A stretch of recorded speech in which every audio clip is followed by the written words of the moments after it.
A very good morning to you. Welcome to the 9th Hall of Fame breakfast here. Isn't this an amazing thing? Over the past 9 years, we have recognized some pretty amazing folks. And we're going to be recognizing a lot more amazing folks, because what we discover is when you recognize the folks, you recognize their folks, and their families and the people they knew and the circle of friends. And it's wonderful to see those connections because you don't get here alone.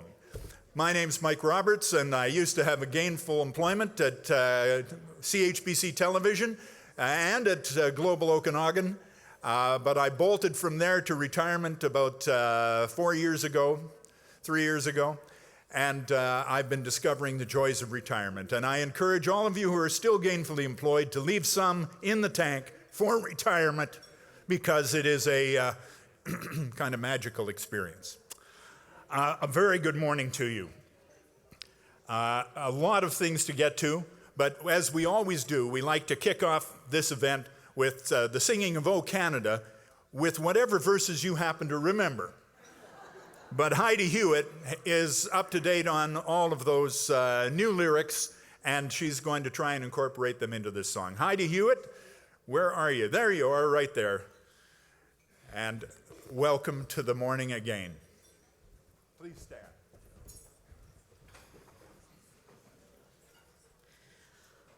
Oh, Canada, our home and native land, true patriot love, in all thy sons' command. With glowing hearts we see thee rise, the true north strong and free. From far and wide, O Canada, we stand on guard for thee. God keep our land, glorious and free. O Canada, we stand on guard for thee. O Canada, we stand on guard for thee. Wonderful. I hope I wasn't dragging you down. Having me sing next to you, if you're a singer, is akin to being dragged down by a piano in running water, I'll tell you. Just, there's a droning going on. We've got a meal coming up for you, as we usually do, coming up shortly. But first of all, I'd like to call upon Linda Digby, the Executive Director of Kelowna Museum Society, to say a few words about the Central Okanagan Sports Hall of Fame. Linda Digby.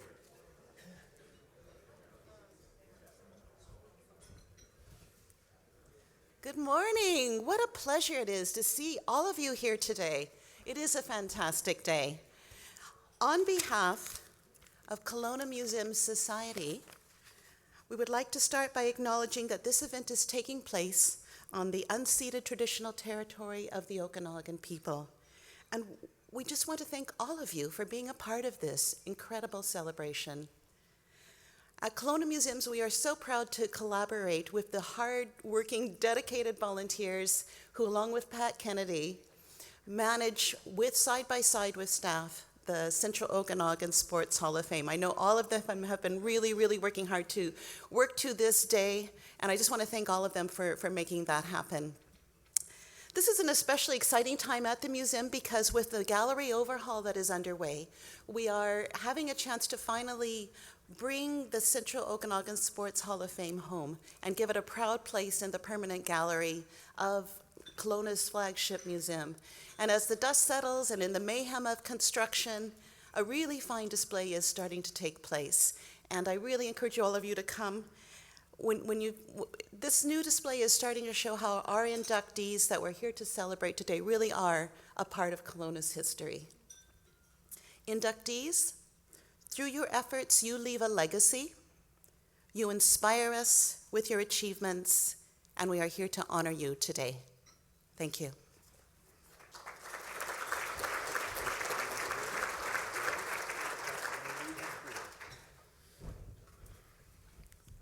My job is also to catch people who just miss which one of these places holds the actual stairs. It's an important job. Thank you very much, Linda. Kelowna Rockets are a huge supporter of the Central Okanagan Sports Hall of Fame, and again this year are going to host an inductees Evening of Honor. That's going to happen tomorrow night as they host their division rivals, the Vancouver Giants. We thank the Rockets for their continued support, and as breakfast is about to be served, I'd like to call upon Dr. Gavin Hamilton to come and say grace. Dr. Hamilton?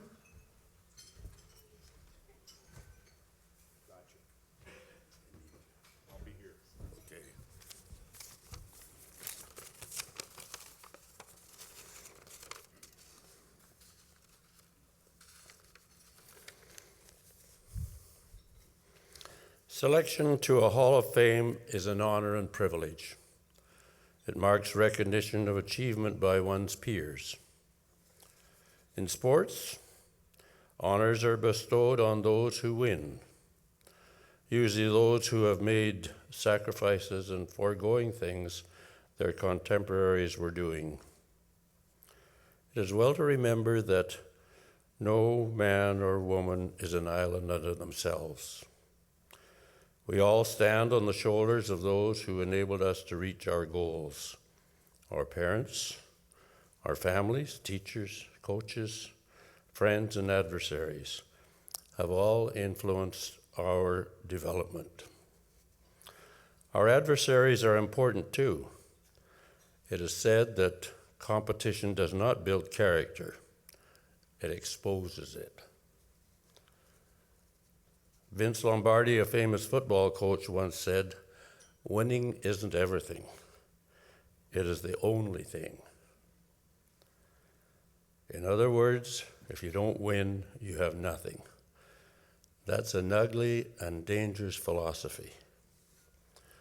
We have come here to recognize excellence in the performance of athletic endeavors, knowing that each of you will be measured by humility and gratitude.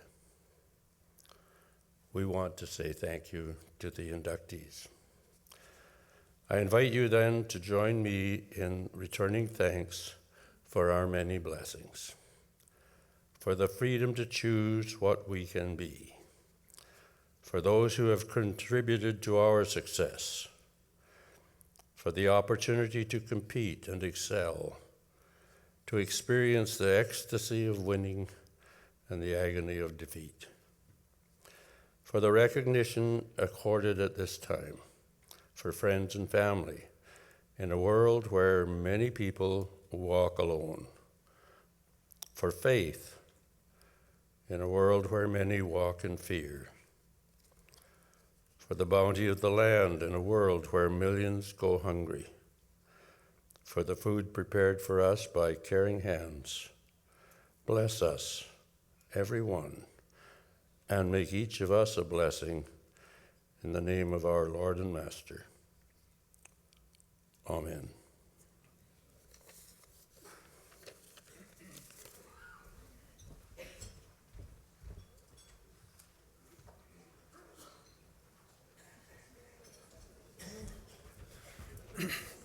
Thank you very much, Dr. Hamilton.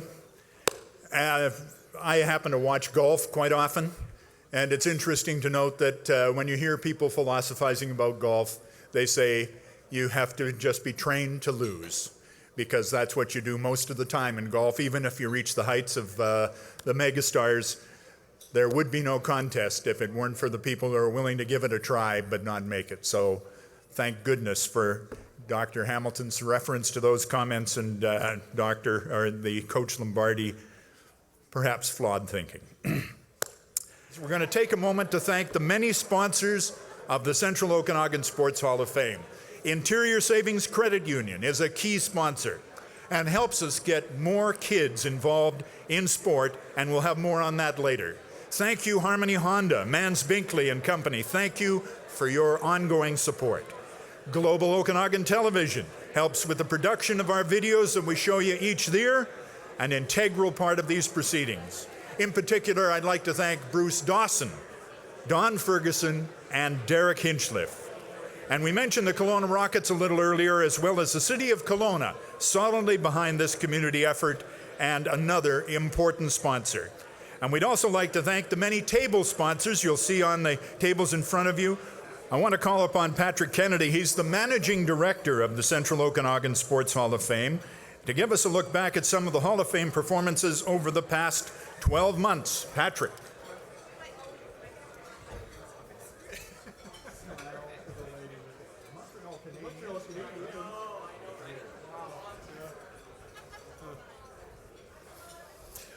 Well, good morning, everybody. Certainly on behalf of everybody associated with the Hall of Fame, we welcome you. We thank you for your support. And as Mike mentioned, please go ahead and enjoy your breakfast. And we're just going to run down an incredible year in sports. It's something new we're doing here at the Hall of Fame breakfast. So just bear with me as we go through, because we have had some incredible performances. So while you continue to enjoy your breakfast, we'll go through our first honor roll and Hall-worthy performances from the past year. Many of the teams and names that you're about to see could very well wind up right back here in the near future at the induction ceremony. First of all, School District 23 and the Hall of Fame are working together to recognize and promote student athletes. This year, we want to congratulate the following. In the sport of basketball, Parker Simpson from Kelowna Secondary School and Nicole Hart from Immaculata. In field hockey, Eden Lamb of OKM, certainly a standout for the Huskies. On the gridiron, football, Parker Simpson once again, also distinguishing himself for the KSS Owls. Standouts in the sport of golf, Marcus Apshin from Kelowna Secondary and schoolmate McKenna Lesiak, also from KSS. For the rugby 15s, Eric Mitchell from Kelowna Secondary School. In soccer, Spencer Young powered the Okanagan Mission Huskies, and Stephanie McCann, also a leader for the Immaculata Mustangs. In track and field, Sean Bergman, again outstanding for the KSS Owls, and Leah McWilliam was the front runner at OKM. On the volleyball court, Jeremy Bednar from Mount Boucherie, a power for the Bears, and Natalie Livingston held court for the Immaculata Mustangs. And in cross-country running, no one could catch Sean Bergman from Kelowna Secondary or Kelty Slaney from the Rutland Secondary School Voodoos. Ladies and gentlemen, our first honor roll performances from School District 23, our student athletes.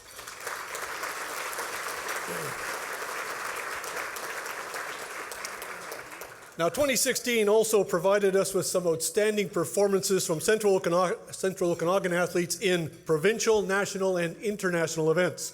Back in January, the Immaculata Mustangs captured the BC Catholic School Girls Basketball Championship with a 1-point win over St. Thomas More. They would go on to collect a bronze medal 2 months later in the Single A Provincials.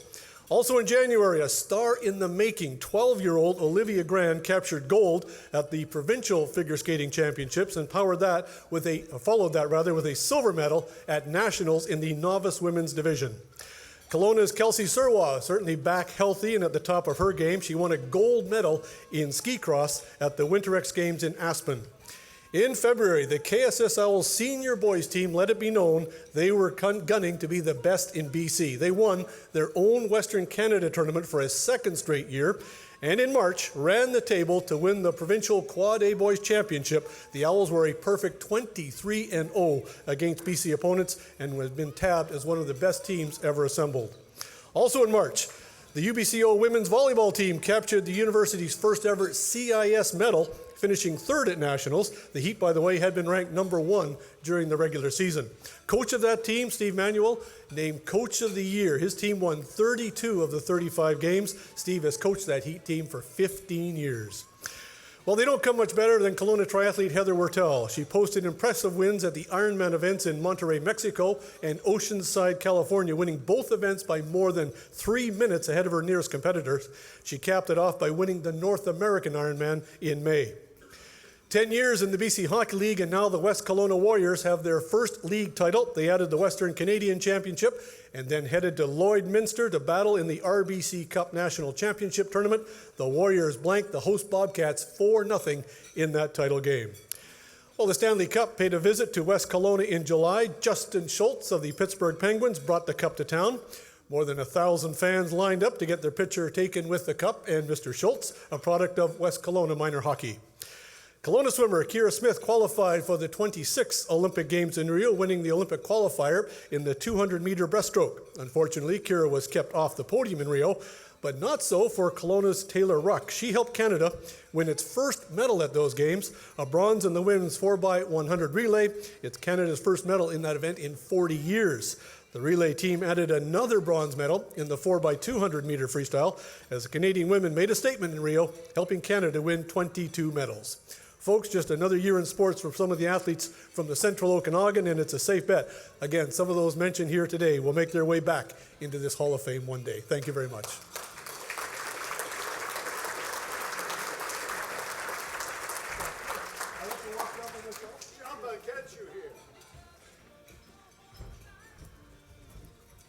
That's one of the most entertaining sportscasts I've heard from you, Kennedy, in some time. Wow, it makes you tingle all over, you know. It's just like rubbing that Vantage stuff on if you got sore shoulder. It's just that kind of, wow. You know, day by day, these things sneak by you. Whew, to catch my breath here. Some of you, and I can see that you are eating, and please continue to do so.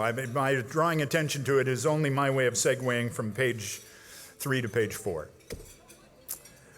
By the way, thank you, Capri Hotel, for your wonderful service and getting up so early to make all your scrambled eggs tasty and hot at the same time. Thank you very much, Capri Hotel.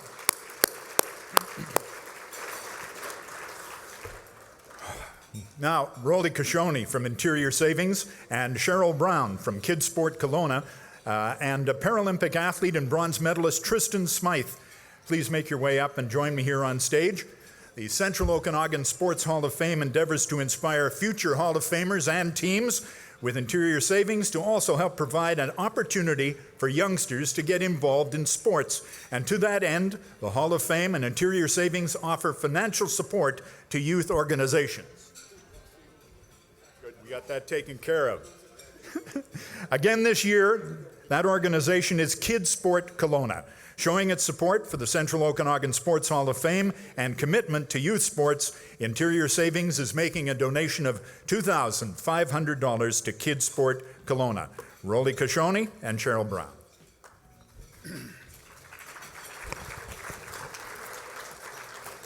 Thank you very much, Mike. On behalf of Interior Savings Credit Union, our board of directors, our staff, our CEO, Kathy Conway, it gives me great pleasure to participate in this program. And again, we do have a donation to the kids sports of the Central Okanagan. I coached in this community for about 35 years, soccer, hockey, rugby. Never had too many championship teams, but anyways, I did coach. But I just know the kids we had in our programs, by being able to participate in those teams was just a great opportunity for them. And many of them now, when I see them on the streets of Kelowna or I meet them, they always say that program was really great. It kept me in school, or I really excelled and I got a scholarship or a bursary out of it, etc. So we really believe in Interior Savings Credit Union that no young person should be denied the right or the opportunity to participate in organized sports, whether it's team sports or individual sports. And so that's why we're so pleased on behalf of our 70,000 members and throughout our 21 branches to make this presentation to Kids Sports Kelowna. Thank you very much. Cheryl? Okay. And Cheryl and Tristan also have a presentation of some plaques. You're going to roll that into your presentation too. Go ahead. Okay, thank you. Thank you, Rolly. On behalf of Kids Sport Kelowna, I'd like to thank Interior Savings Credit Union and the Central Okanagan Sports Hall of Fame for this wonderful contribution. With help from donors like Interior Savings Credit Union, over the past 8 years, Kids Sport Kelowna has been able to help 1,250 children with just over $187,000 in grants in the Central Okanagan to participate in sport. Kids Sport provides support to children in order to remove financial barriers that prevent them from playing organized sport. Kids Sport believes that every child should have the opportunity to experience the joys of a season of sport. To help express the value of sport and the impact the support from Interior Savings Credit Union has on the community, I'd like to invite Kidsport Ambassador, 2016 Rio Paralympic bronze medalist, Tristan Smith, to say a few words.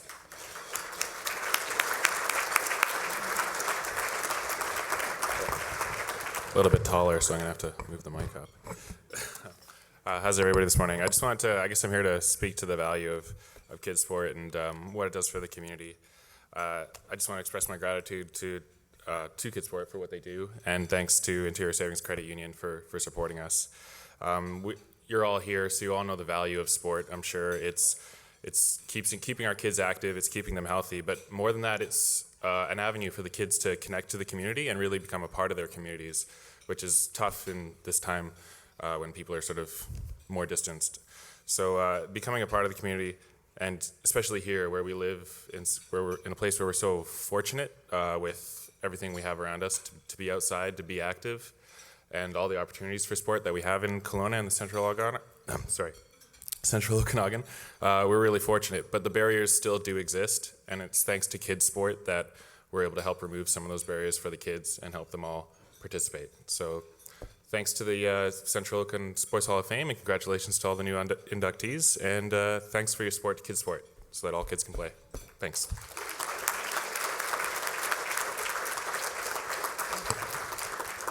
So I brought today just a special gift for the Central Okanagan Sports Hall of Fame and Interior Savings Credit Union, just to honor them as our Kidsport hero.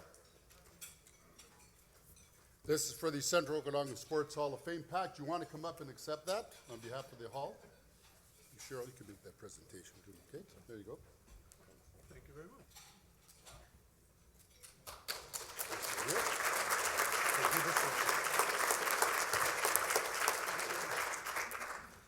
Linda?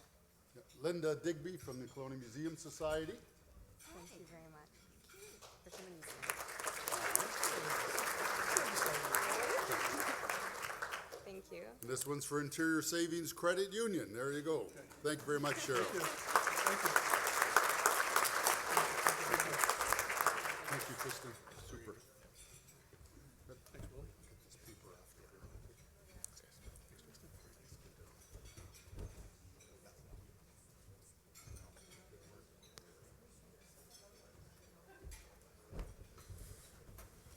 You know, when you can help a guy that big down the stairs, and I'm talking about Rolly, I'm talking about the other guy. I just feel like you've got, you know, a responsibility on your hands.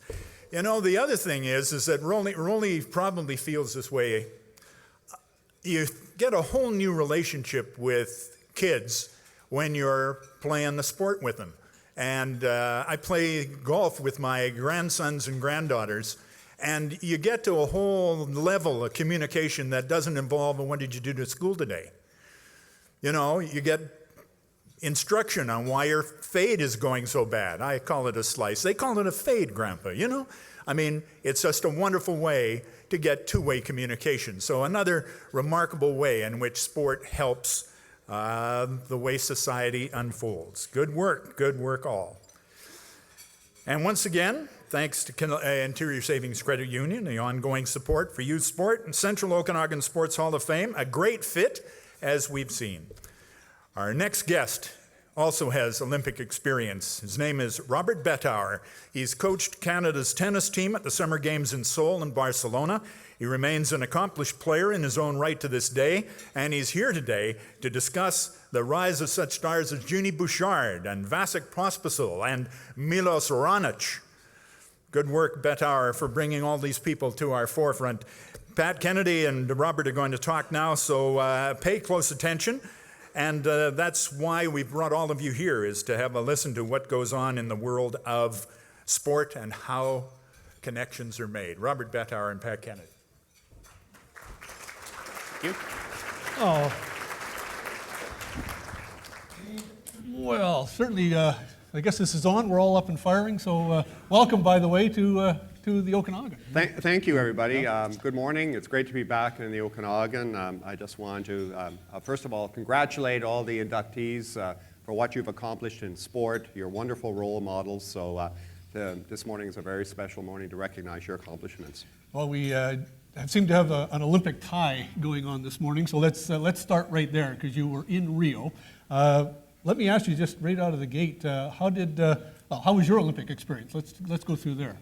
Well, Canada, what did you think of our performance at Rio this year?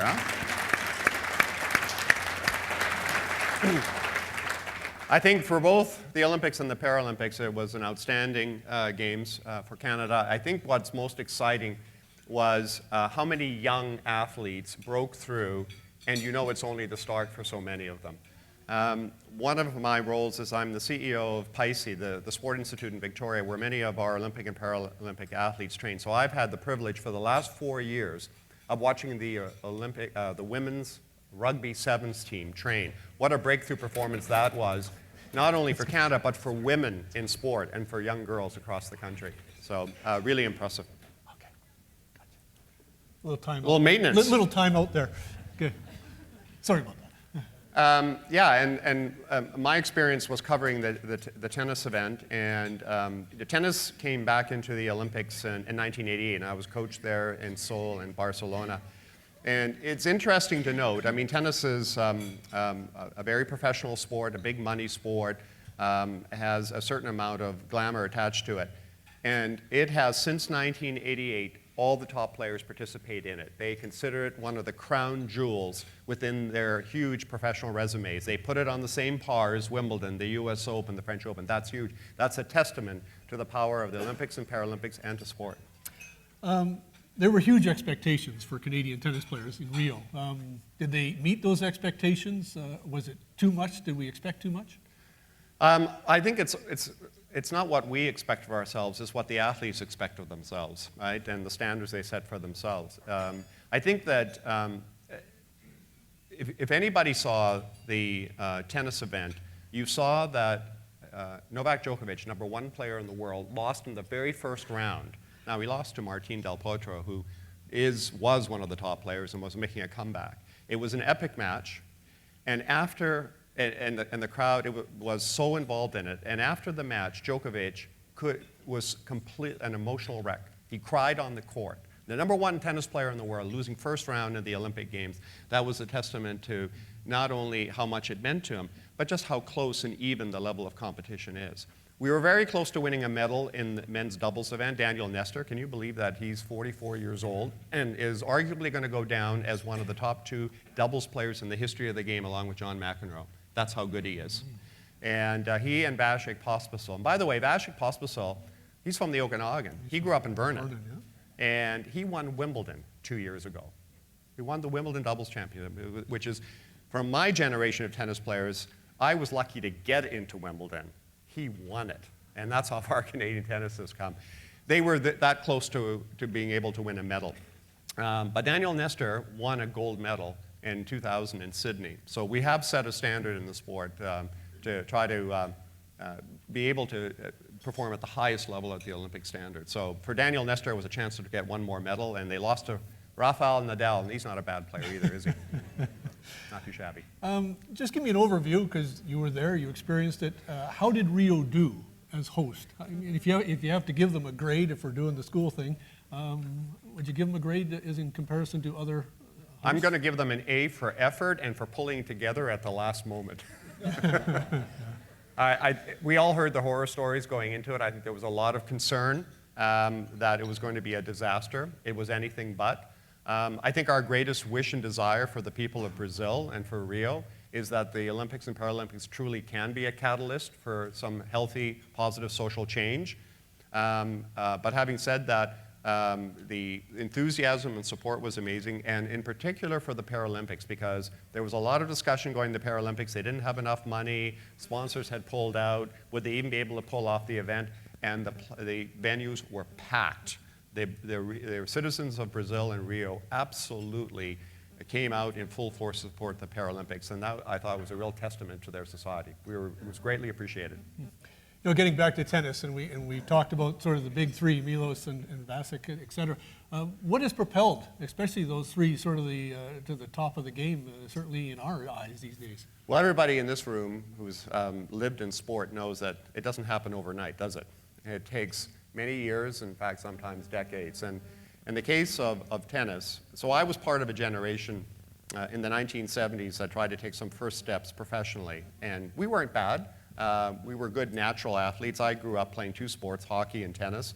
But when we went out and tried to play on the tour, we didn't have coaching, we didn't have a lot of money, so you'd go out for 3 months, run out of money, come home, try to raise it, go back out again. And you can't develop a proper athletic career in that manner.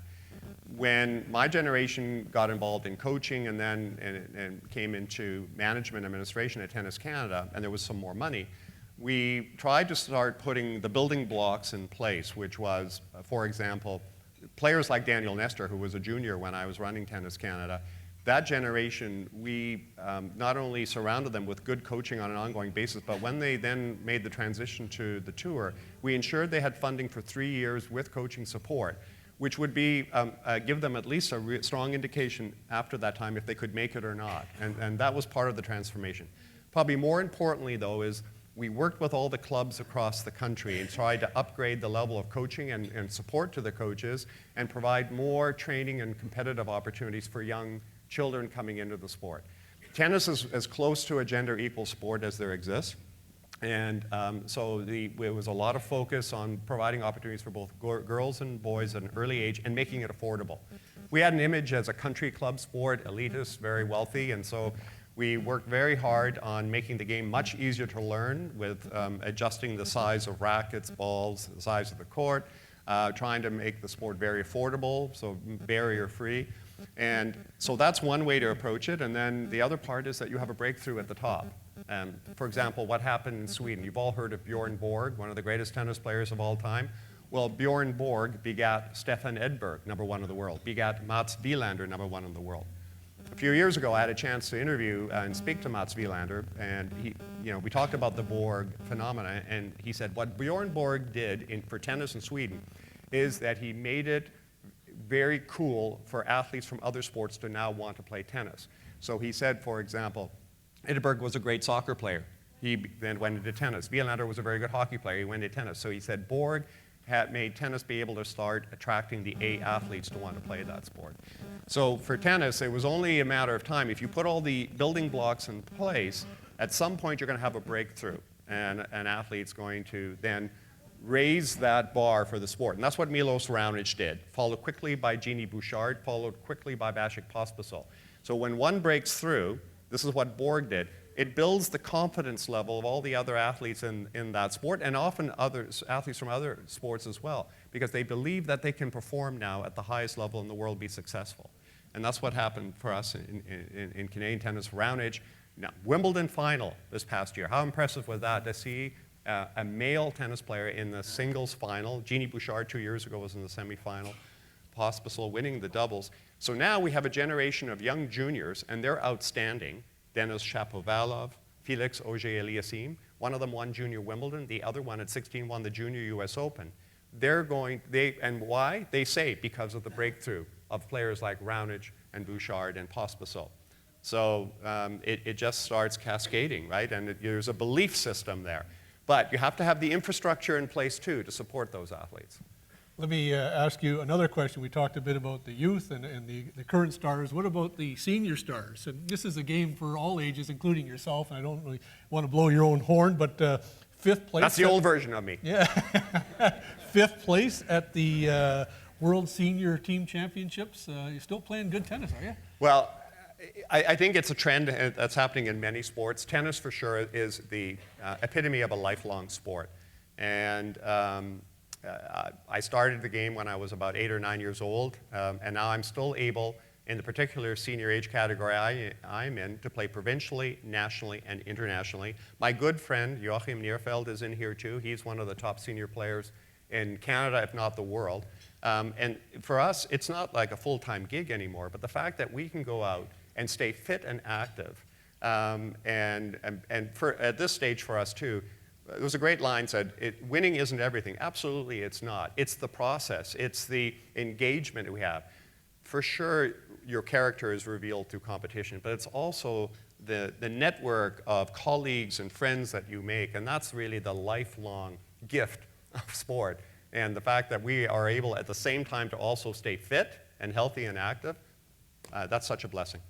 Robert, just a pleasure having you here. Thank you very much. You're one of the easiest interviews, interviewing a former broadcaster. I just ask what your name and away you go. So as a broadcaster, I'm going to say one more thing very quickly. I came. You know what this is, eh? I came as an immigrant to this country in the late 50s and started in Prince George. I grew up in Vancouver, and sport was how my family was introduced to and integrated into Canadian society. We were welcomed, right? And it was a process by which we learned the language, we learned the culture, and sport has been my life. It's given me everything I have, from my athletic career to my professional career to how I met my wife, my family. I have 3 children, all involved in sport, incredibly healthy and intelligent and vibrant. And I now run a big sport institute, and one of the most important things we do is not just support all the Olympic and Paralympic athletes.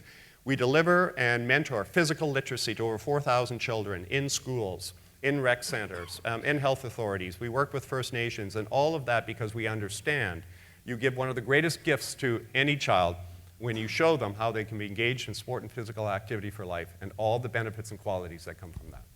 Phenomenal. Thank you. Thank you very much. Very well.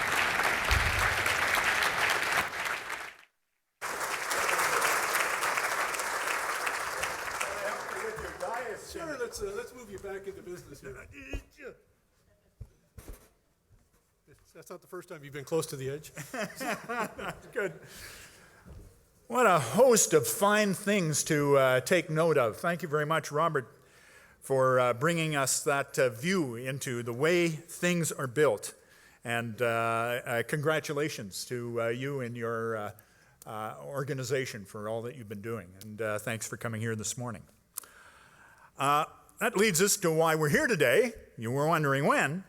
To recognize achievement and contribution to sports. And we begin with a renowned volunteer and organizer in this community, and that is Ron Rubidoux.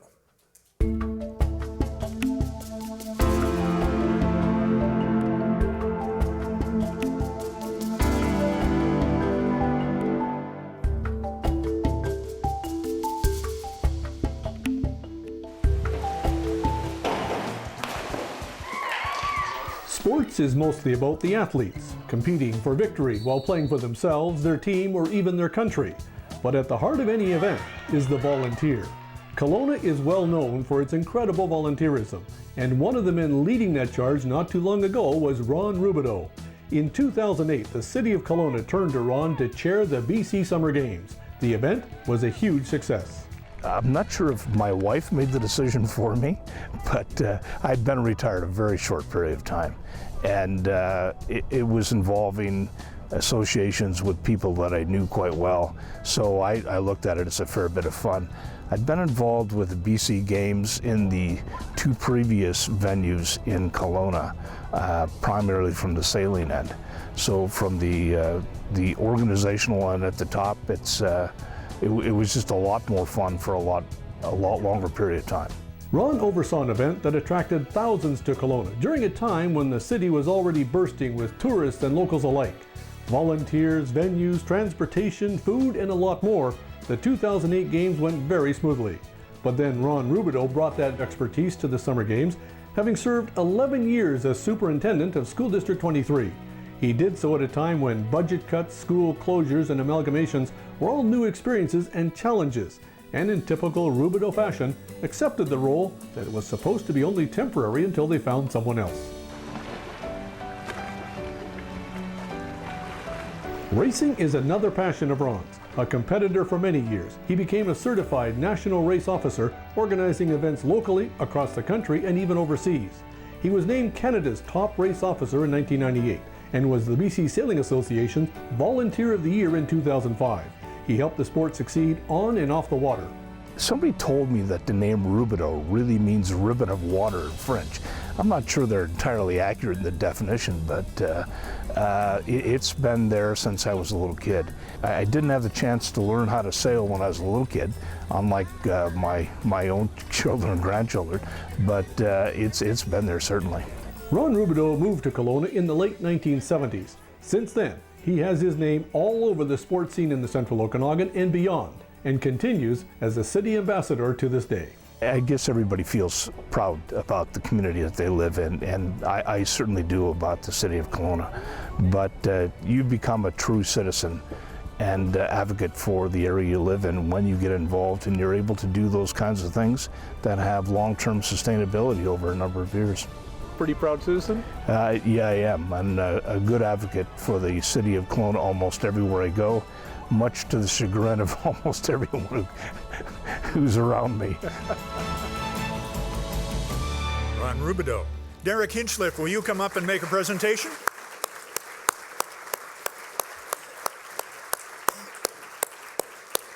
Derek Hinchliff is the station manager for Global Okanagan and a sailor in a small detail. Ron, come on in. Well, thank you very much.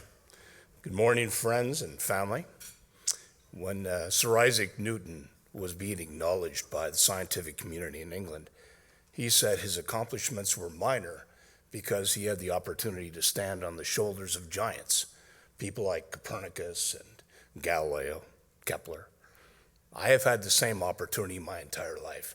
There are many in this room that I work with professionally, and despite some individuals of dwindling height, they were giants. My friends at table 18 are giants in the sailing community. Of course, my family right in front of me have always been giants. It doesn't make any difference how tall or how small you are to be a giant, because many in this room are giants. And I belong to a sailing association composed primarily of volunteers, and they're all bringing that stature with them. We have some basic rules for selecting volunteers with the hopes that we might get the very best over time. So we give them some country western songs, and we ask them to analyze those country western songs. So depending on the responses they give, we know whether or not they're going to make a great volunteer. And the first one we give them is Achy Breaky Heart. And the correct response is that Achy Breaky Heart is all about intellect and heart. And if you have intellect and heart, you're going to be a problem solver. And there are some that sort of lack the intellect and sort of lack the heart, and they become the official problem to solve. The second song we give them is Get Your Tongue Out of My Mouth, because I'm kissing you goodbye. And that bittersweet ballad is all about relationship and task. And so if you don't have much of a relationship and with anyone and you're not very good at task completion, chances are you're never going to get to the part where you have to get somebody's tongue out of your mouth. But if you have task and relationship, you're the kind of volunteer everyone wants. And the last song is my wife ran off with my best friend, and I sure do miss him. And that's all about personality and skills. And so we're looking for individuals with that personality and those skills, with the relationship and that task, with that heart and the intellect, and they become the giants on which we build sport. I thank you all for honoring me. I thank you all for being giants in your sport. Have a good morning.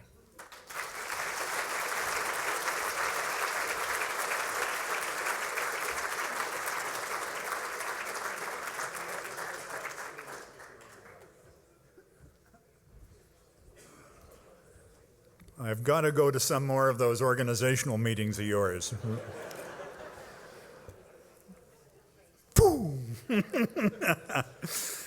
Man. The Kelowna Rockets continue to be a model franchise in the WHL. But long before the Hamiltons brought the Rockets here, the roots of the game were laid down and history was in the making.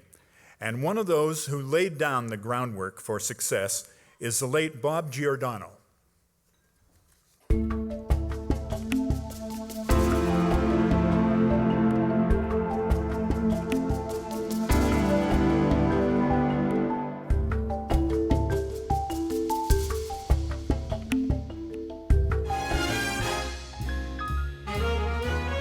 The Kelowna Packers hockey team, the very first inductees into the Central Okanagan Sports Hall of Fame, were a huge draw in their heyday.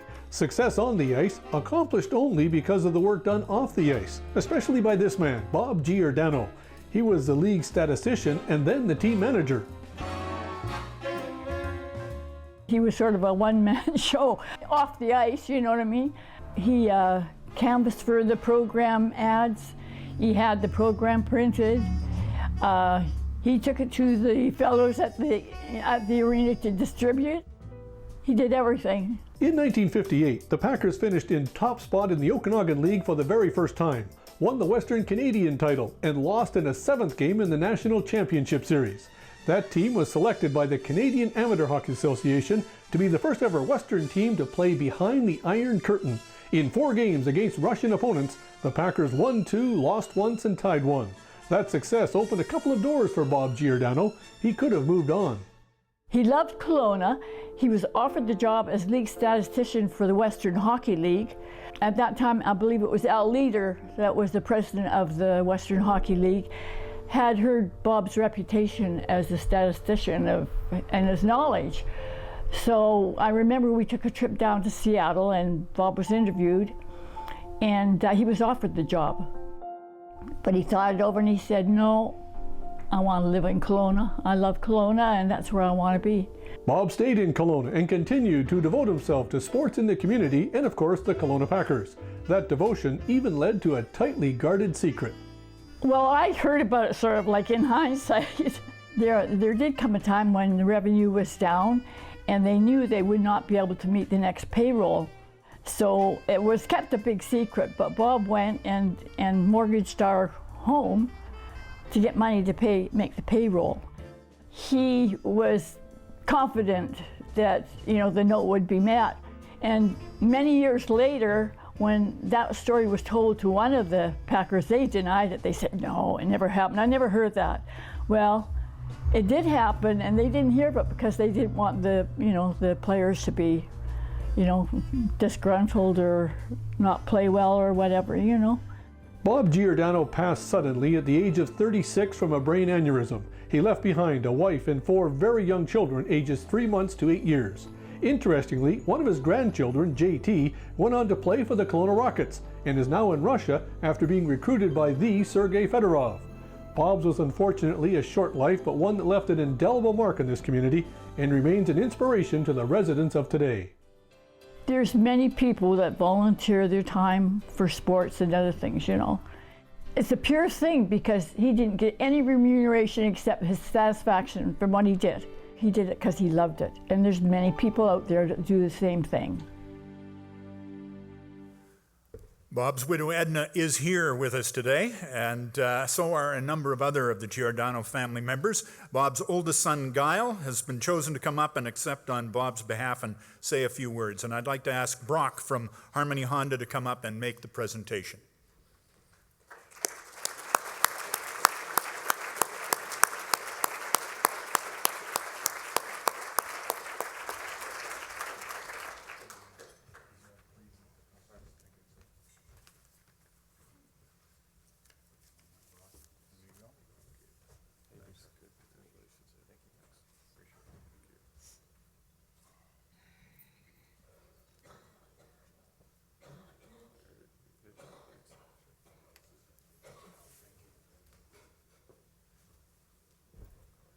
Guile, have a few words. And thanks, Edna, for being here today. That's wonderful.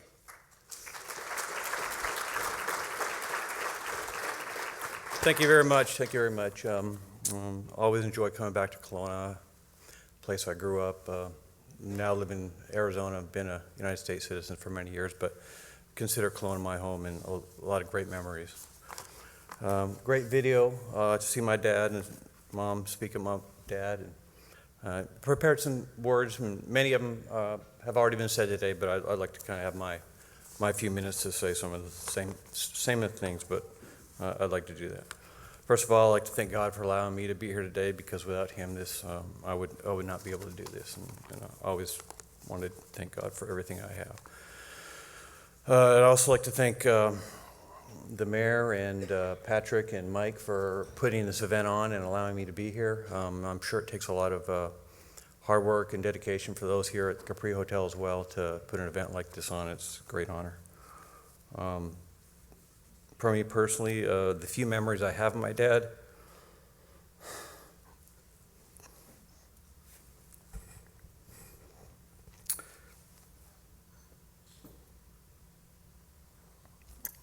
ended right here, not very far from this hotel on Bel Air Avenue. Gosh. In 1965, my sister Janet was 8. I was not quite 4. My brother Darren was not quite 2. Or he was at 5 months. I'm sorry, my sister Dallas was not quite 2. My dad passed away. Suddenly, he was taken away from us. Unknown at the time, our entire life paths changed. My mom, very young at the time, and mainly a stay-home mom, suddenly became the sole breadwinner of a family of 4 young kids.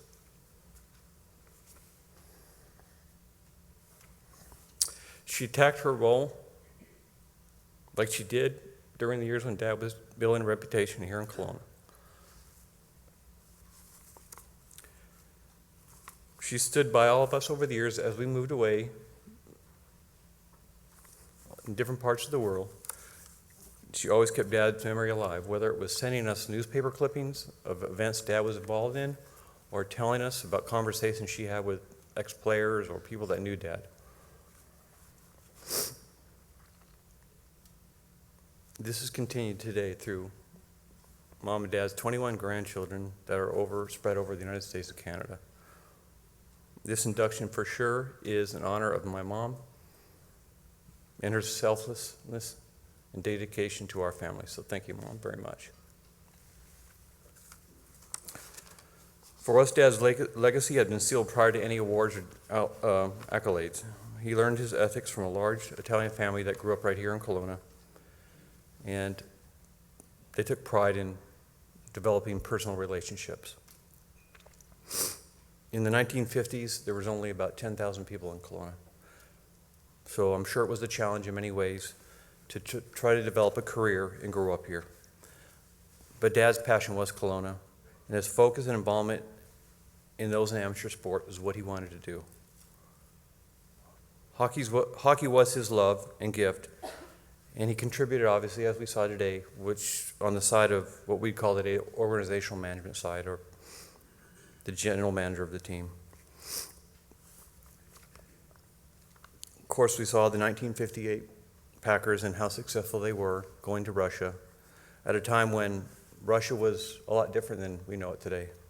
So that was a great challenge for the team to go over there, integrate with that society, and as it turned out, they were very successful.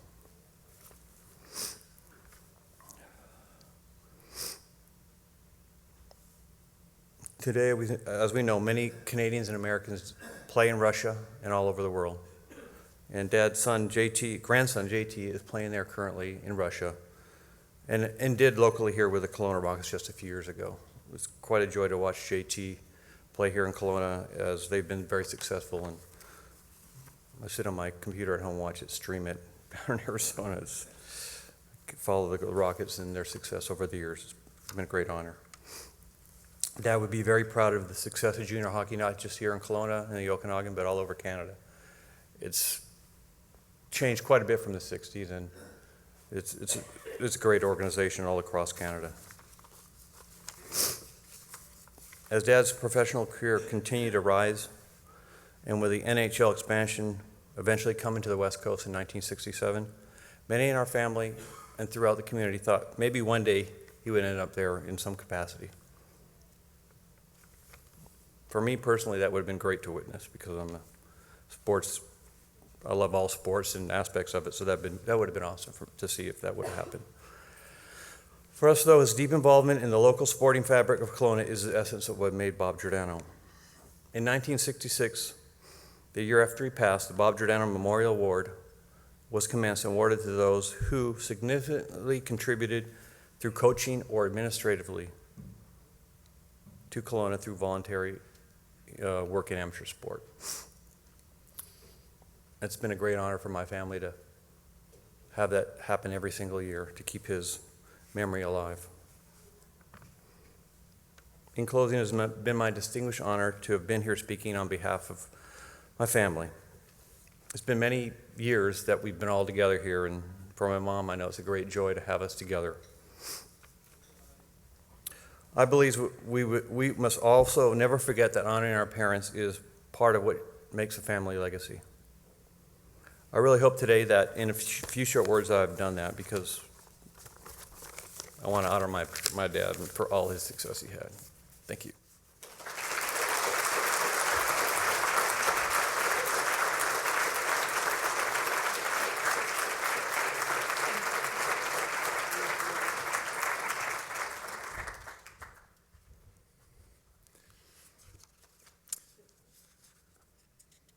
Well, it's been over a decade since 5 young ladies and their coach first got together to learn about one another and to deal with each other and to become the best women curlers in the world, the 2007 world champion Kelly Scott curling team.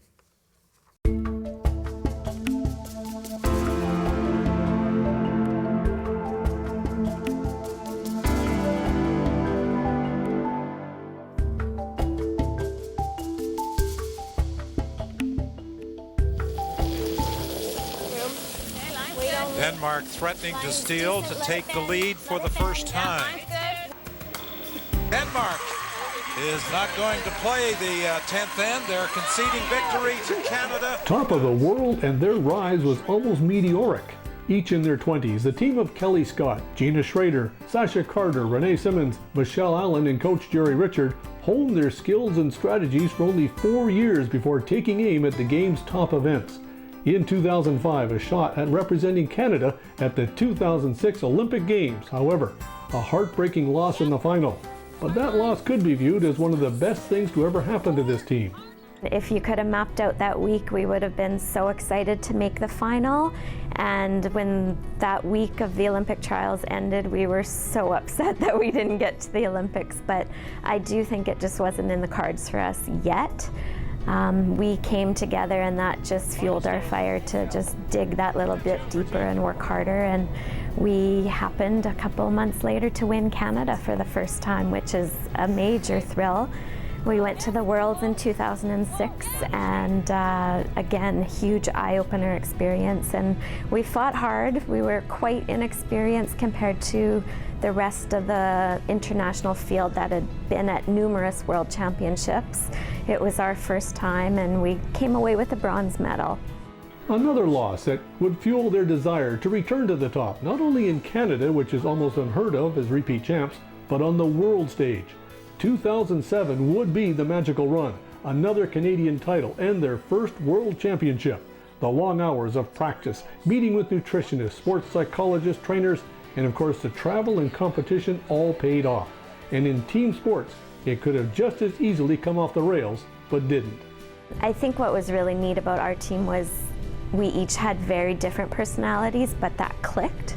I think we had some very intense personalities and some calming influences, and some that, you know, pumped up the rest of the team when we were feeling down or deflated, and others that maybe just stayed calm, and you could see in their eyes that they were never going to give up. So it was a really neat blend of personalities, and when you have a team of only 4 to 6 players, it's so crucial that each area is covered with that mix of personalities, and we were lucky to have that. Provincial titles, 2 Canadian curling championships, the 2007 world title, Team of the Year awards at every level, and inducted into the BC Sports Hall of Fame in 2008. The Scott team enjoyed incredible success on the ice, but also off the ice. When the game ended, each succeeded both professionally and personally. Sport is amazing. I would encourage, you know, my child or other people's children to be in sport. For me, it's taught me so many life lessons on goal setting and hard work and teamwork, even working with a team in your work environment. And I love the experiences I've got through sport. It was a great time. I think some of the best times of all of our lives on our team. It's not all glorious, you know, you've got to put in the hard work to get the good moments out of it, but it was definitely worth it for us. We've got Jerry Richard and 4 of the 5 ladies here this morning. Please welcome to the Central Okanagan Sports Hall of Fame, the Kelly Scott curling team. And presenting the plaques to the curling team is Rod Ryu, Assistant Vice President of Interior Savings Credit Union. Come on up. Look at this crowd. Good, clean curling, man.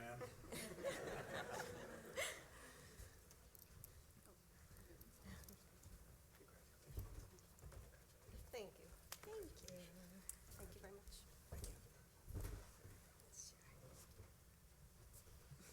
There's the camera right over there. Stand away. Look at them. There'll be a chance for all this afterwards as well. Yep.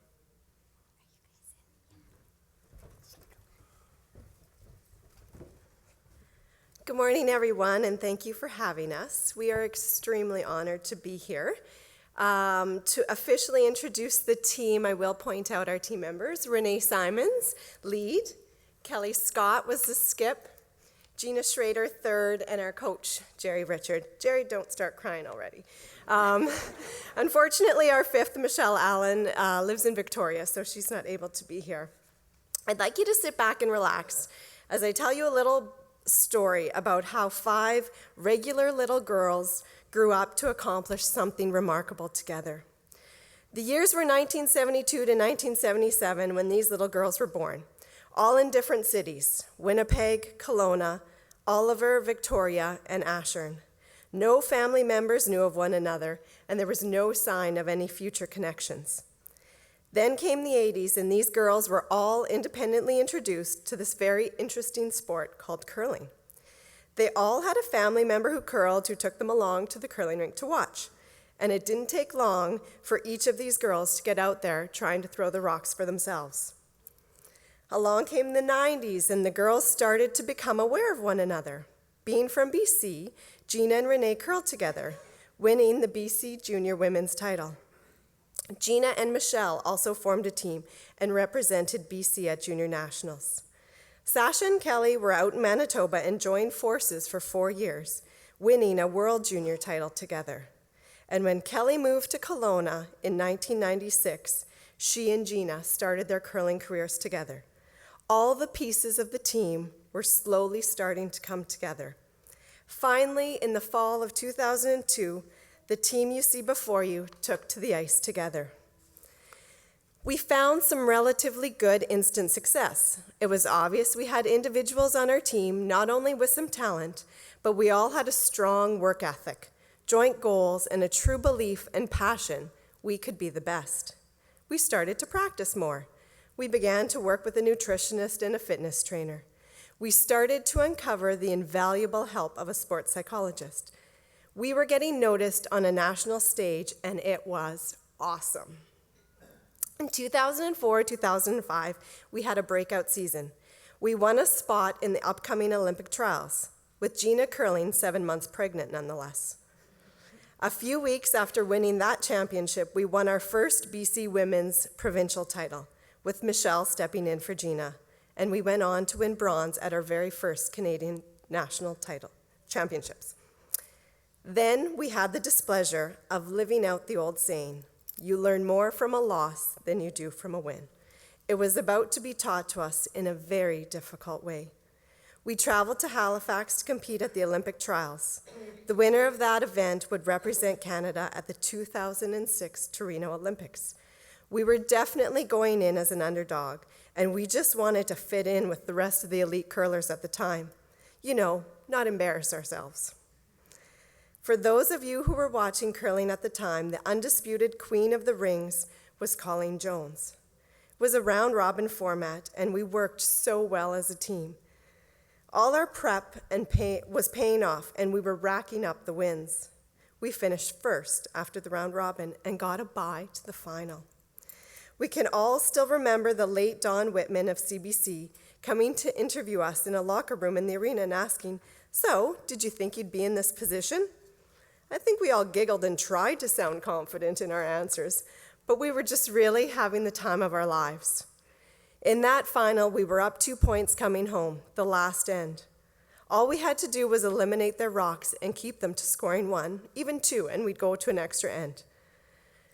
Fast forward, and in 15 minutes, we went from going to the Olympics to giving up 3 and finishing second. Pure devastation. And likely, if you ask any one of us, it still stings today. It made no sense. We were inches, just inches, from being Canadian Olympians, but as Kelly said, it just wasn't meant to be. We returned home mid-December and didn't throw a rock for 2 weeks. Just before New Year's, we met our sports psychologist at the Kelowna Curling Club. He confirmed to us that he had read the obituaries and none of our names were in there, so life wasn't that bad. He asked, were we ready to give it another go, because provincials and nationals were still to come. We won provincials and off to London for nationals. All the top ladies teams in the country were there, and we worked our way through the field, losing only 1 game. We had to get through Colleen Jones in the first playoff game, and it was one of the best games we ever played. And we faced Jen Jones in the final. This time, we came out on top. It was official. We were Canadian champs.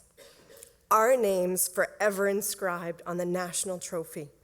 A few ups and downs followed at the Worlds in Grand Prairie, and we came home a little exhausted, but a lot smarter, and with a World's bronze medal.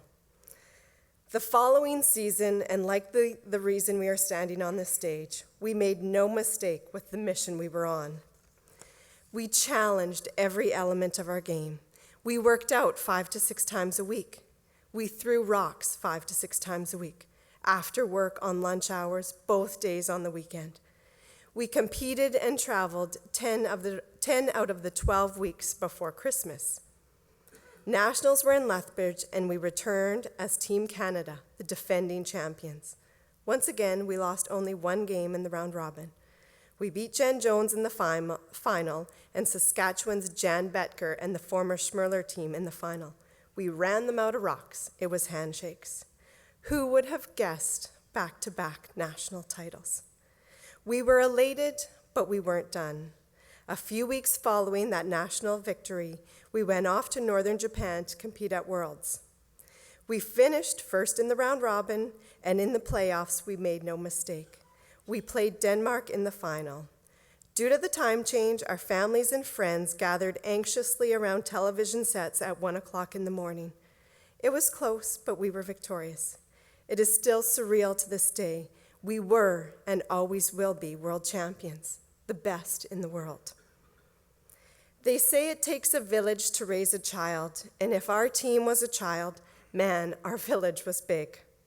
Renee was the only one for a few years who juggled little kids in competition. The year we won Worlds, Renee left behind her 2 young sons, Kyle and Cody, with their dad, Todd. And with the help of her parents, Dawn and Walter, her aunt and uncle, Gail and Rob, and Todd's parents, Jean and Jack Simons, they rallied all their efforts and supported Renee and her dreams of becoming a world champion. Gina, it seemed, was often pregnant in those years. And as we won the title in March 2007, her husband Jeremy had their oldest son Luke at home, and Gina competed with baby Dion in her belly. Their 3rd son, Cooper, would arrive a few years later. Gina's ability to organize that household was nothing short of a military task.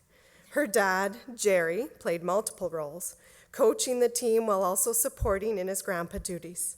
Her mom, Carrie Lynn, often traveled with the team to look after the babes while mom was out on the ice. And it wasn't just the traveling times that needed help. There were practices and gym sessions and everything else while at home. Martina, Lyle, and many family friends came to support the Schrader household. The face and name of our team, Kelly, organized so much for the rest of us, and she was always looking for ways for us to improve. Her key support, husband Chad, had been the foundation behind the scenes since 1994. If you watch any of our games that were on TV and they scanned to the fans, Chad was often the fairly pale-faced, nervous-looking fella. I think he coped a little more in the later years with some Bailey in his coffee or any other sort of stiff shot before the game.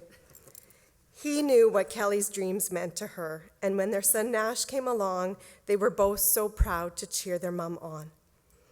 As for me, well, I'm originally from a town 2 hours north of Winnipeg. I knew you were all wondering where Ashern was when I said where we were born. Without my mom and dad's support in the early 90s, where they would drive me to and from Winnipeg twice a week to compete, I wouldn't be here. My husband Greg never threw a rock before he met me, but he caught the curling bug fever, and even when we had Evan and Zach, he encouraged me. Michelle Allen was our fifth, and the humor and organization she brought to the team immeasurable. She managed schedules, organized what we would eat, where we would sleep, basically who we would talk to. And oh yeah, she had to be ready to play at a moment's notice. She completed us. She was exactly the face we all look forward to seeing up there behind the bench, cheering us on and making us smile. Our official curling support was led by Sherpa, an accomplished curler himself. He led the support team of fitness trainers, nutritionists, on-ice practices, off-ice tactical sessions. He always taught us to celebrate our victories. And although Gina was often mortified, that celebrating of victories often led to celebratory dancing, and Jerry led the charge on the dance floor. Others who were influential in our development to success, the Kelowna Curling Club, its members, board, and especially the manager, Jock, who always made us feel like the curling club was our club. Our sponsors over the years who allowed us to follow our dreams, our fitness trainer, and the absolute best sports psychologist in the world, Dr. David Cox. Curl BC, the Canadian Curling Association, the City of Kelowna, the reporters who followed us, and all our family and friends. We were just the athletes on the ice. It was the collection of all of these people coming together who made us the team we were. So if you've been keeping track, you've heard it right. Out of the 5 girls, the next generation of Scotts, Schraders, Simons, and Carters are 7 boys. Can you believe it? There's not a girl in sight. So with that, we all look forward to connecting to cheer on our boys at a Briar and brag about the days when their moms were rock stars. In closing, our sincerest thank you for this incredible honor. We are very proud of our accomplishments and very proud to be from Kelowna. Thank you for letting us revisit some of the best moments of our lives.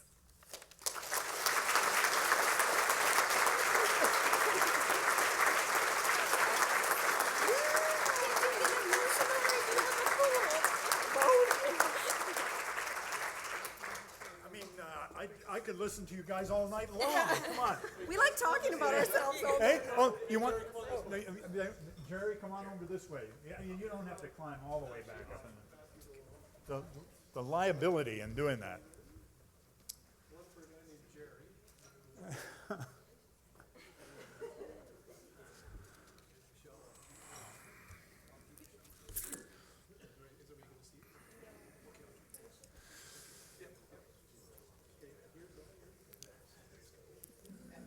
At the Roberts House, when curling season begins, it's good, clean curling.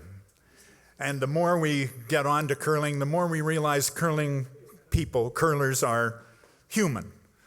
And when a shot doesn't go quite right, there could be an occasional mild expletive issued from the ice surface. And when that happens, all 3 of my sons text their mother and say, "Good, clean curling, eh, Mom? Good, clean curling." It is so exciting to share your story with you, and congratulations. Wonderful to see you all together, and thank you for coming here this morning. Give them another round of applause.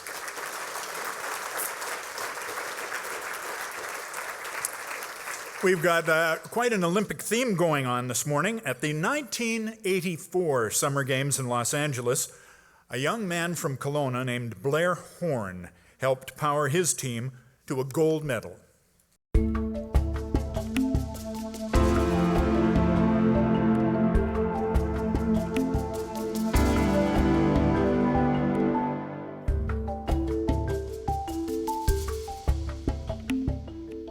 they're on the way for the gold medal of the men's 8 here at Lake Casitas, Canada. In lane 3, keep your eyes on them. Blair Horn grew up on Okanagan Lake, doing everything from swimming to water skiing, tubing, and more, but never rowing. That changed at Brentwood College High School on Vancouver Island. At age 15, his strength and rowing testing exceeded that of some seasoned veterans. And I played soccer as a kid, a fantastic team sport where there's lots of fun in everything you do. Rowing's not necessarily one of those sports where there's lots of fun every time you're at it. But for me, it was one of those things where it was process and discipline and technique and improvement in everything you do, and it was just one of those things that clicked for me. In a sport where he's always looking backward, Blair Horn was aimed straight ahead toward success. A Canadian high school championship, an outstanding 4 years with the University of Washington Huskies, a win at the prestigious Royal Henley Regatta, a spot on Canada's national team, and a berth into the 1984 Olympic Games in Los Angeles. I had, I guess, the equivalent of 11 years of pretty intense team-style rowing. And in those 11 years, there were 3 crews that stood out. One in high school, one in university, and the Olympic crew. And it wasn't necessarily the case that any of those crews had the best athletes. It was the right mix of personalities. It was that team component. The Olympic crew obviously was a crew that clicked and gelled, and if we were to substitute one person in or out of that boat, unlikely we'd have the same result. Horn was a bronze medalist at the 1983 Pan American Games, but 1984 would yield gold. Up against the favored home team Americans, the Canadian 8s executed the perfect game plan. Quick off the start and get faster down the stretch. They held off the U.S. charge, winning the Olympic gold medal by 0.41 of a second. Maybe a foot or 2 behind. The Canadians have won. United States with a silver. Canada, in a tremendous upset, has won the gold medal. I've got great memories of it, but I'm not totally sure how much of it I remember from doing it and how much I remember from watching the video, because it's so taxing that you get to the end of that race and you're barely conscious. So how much I remember from watching video and how much I remember from the strokes in the race, I'm not sure. So we were pretty knackered standing on the podium. One of the Australian guys left the podium on a stretcher. We were catching our breath and kind of recovering. It was one of those neat experiences. Grandstands, you could see family, parents, brothers, sisters, all sort of filtering through the crowds, trying to get to the front, and it was a special time. Blair keeps his Olympic gold medal locked in a safe. Blair Horn has since been inducted into the BC Sports Hall of Fame and the Canadian Olympic Sports Hall of Fame. What about this Canadian crew? Yeah, this Canadian crew is unbelievably poised, unbelievably fired up. Well, I'm sure that medal is stored away somewhere in a safe or the bank someplace. But Blair is here today, and we ask him to come on up now and be inducted into the Central Okanagan Sports Hall of Fame. And presenting the plaque to Blair is Brad Hull, senior manager of Grant Thornton. Where is that man? There he is. Congratulations.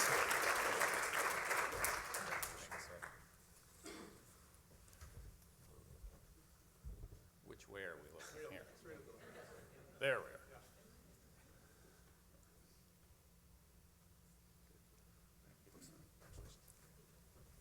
Blair Horn. Well, good morning, everybody. Good morning. This is a tremendous honor and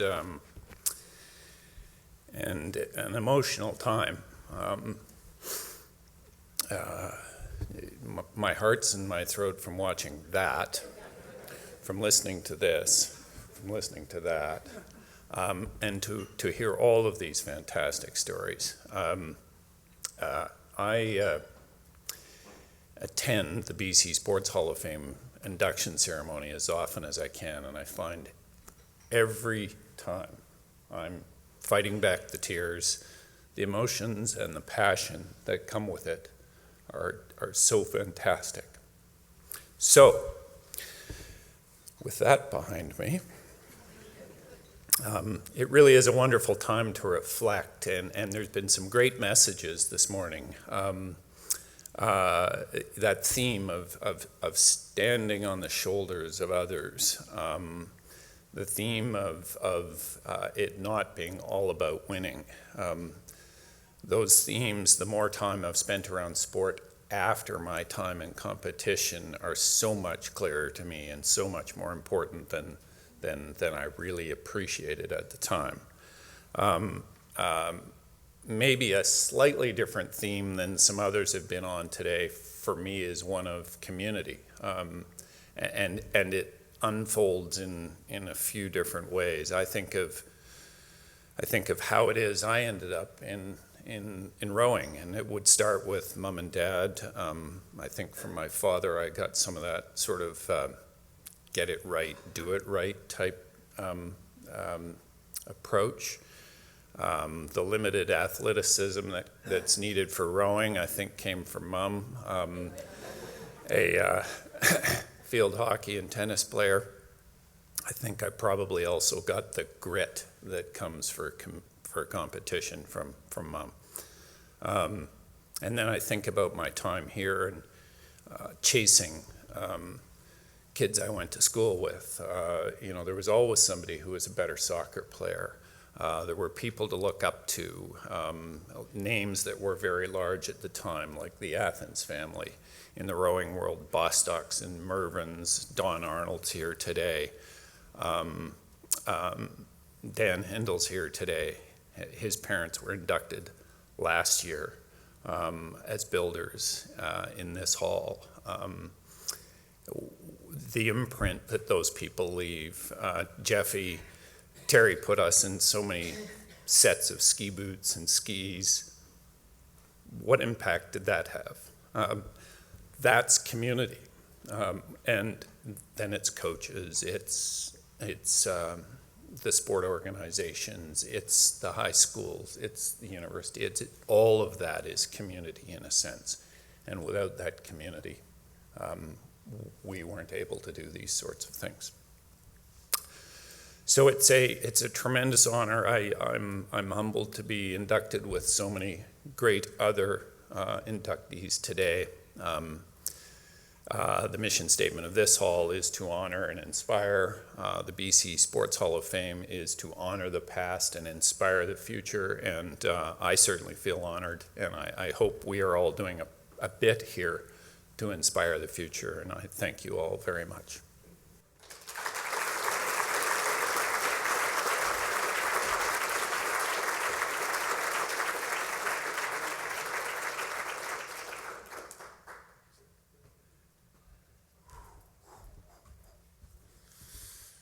Where does community come from? I wonder.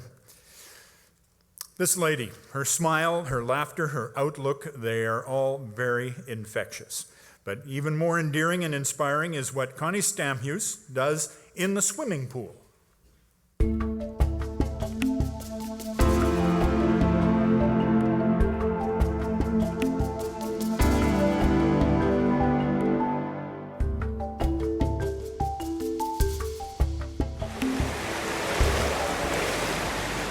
At the age of 65, most of us plan to retire, kick back, relax.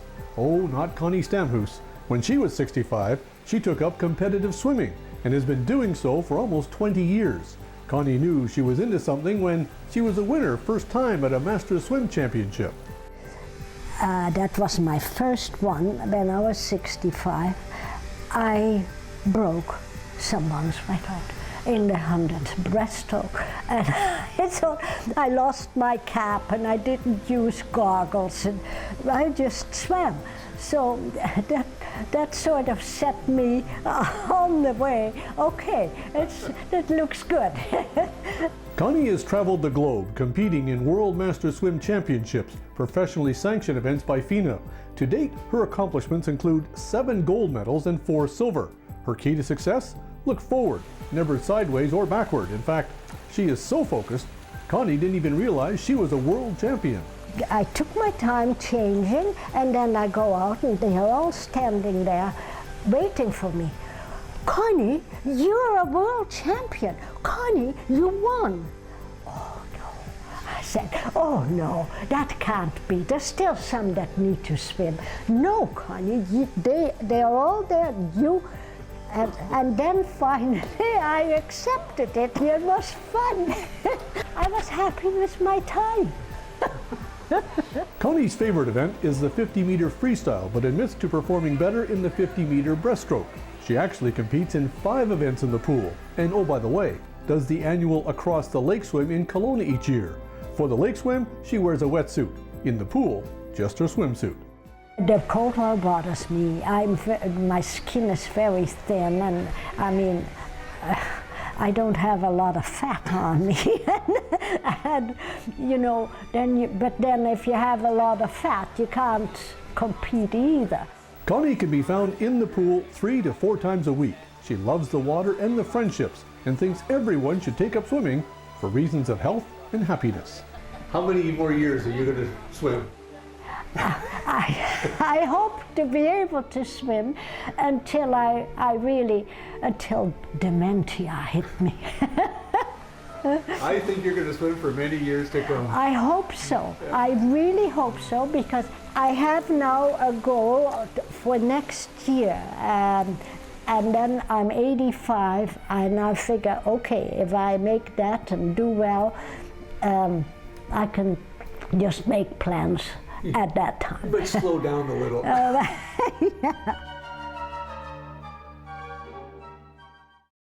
Well, she could be the poster child worldwide for determination, positive attitude, and any other positive suggestion you might have. But we're just happy to have her in the Hall of Fame. Connie Stamhuis, please come up and join us. And Colin Bazran, Mayor of Kelowna, to make the presentation.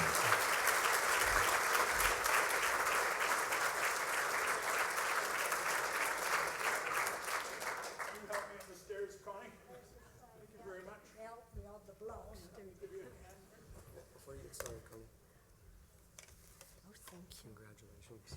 Well done. Very inspirational to everybody. Thank you. Come here. Come over here with me. We have to pose for a picture right here.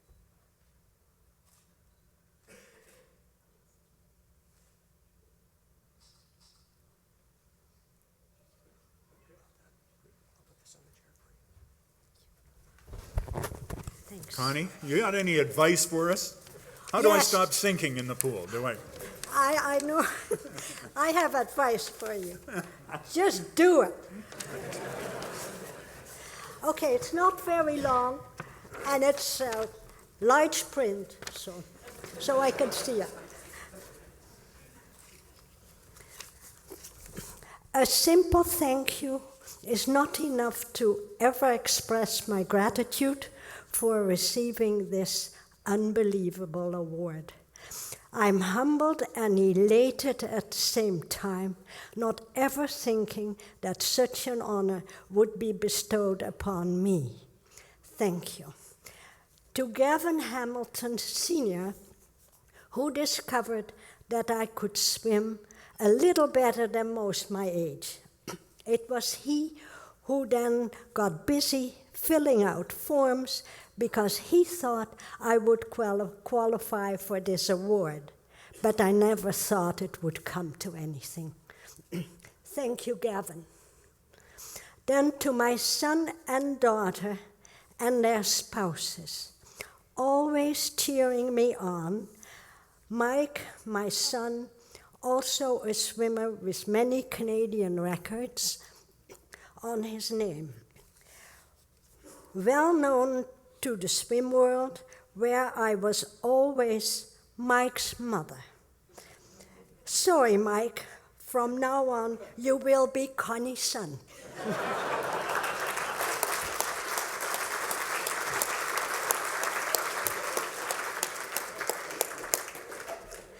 Trish, his wife, always keeping score. My daughter Joni and her husband Ken, newlyweds by the way, sitting in their kayak with outrageous hats on their heads, accompanying me on my way across the lake swims. Thank you, sweetheart, for all you love and what you're cheering on and what you've done for me. Then to all my land and water friends and coaches, always being there for me, not caring that I could be their grandma, but letting me be one of them. I would like to quote Jim Taylor, a journalist and author writing in the Daily Courier, who recently wrote that it is normal for us to constantly push our limits. This is especially true for athletes, always wanted to go faster and do better. And so it is with me. Winning is not that important. At a swim meet, coming out of the water after a race, my first question always is, what's my time? Hoping that it would be faster than the last time. Fat chance, I go backwards. But still, as Taylor wrote, we can't swim like fish, but we can always try. So never give up, no matter what your age. Thank you all for getting me here.